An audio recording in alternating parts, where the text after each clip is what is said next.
Sexy भूत की कहानी। ये कहानी एक छोटे से गांव के पास स्थित एक पुराने और सुनसान महल की है। कहते हैं कि वह महल सालों से वीरान पड़ा था और वहां कोई जाने की हिम्मत नहीं करता था।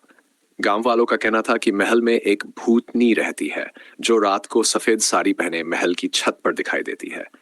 एक दिन शहर से आए एक युवक रोहित ने उस महल की सच्चाई जानने की ठान ली। वह न तो भूतों पर विश्वास करता था और न ही गांव वालों की बातों पर। गांव के बुजुर्गों ने उसे महल में न जाने की सलाह दी, परंतु रोहित नहीं माना। रात के समय वह महल में दाखिल हुआ।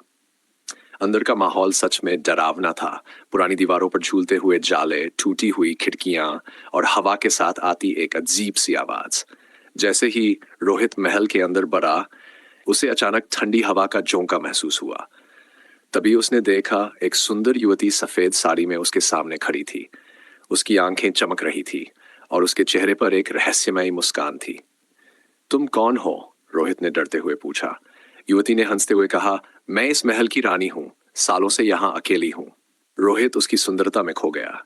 वह युवती उससे बातें करने लगी और धीरे धीरे उसे अपने जाल में फंसा लिया।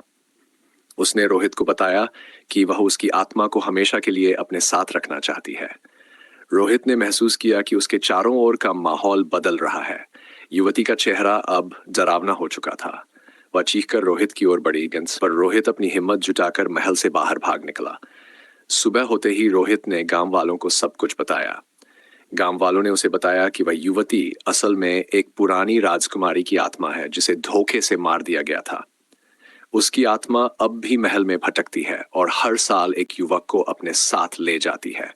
उस दिन के बाद रोहित ने कभी उस महल की ओर मुड़कर नहीं देखा, पर गांव वालों का कहना है कि रात होते ही वह सेक्सी भूतनी अब भी महल की छत पर दिखाई देती है। नोट: यह कहानी काल्पनिक है और मनोरंजन के लिए लिखी गई है।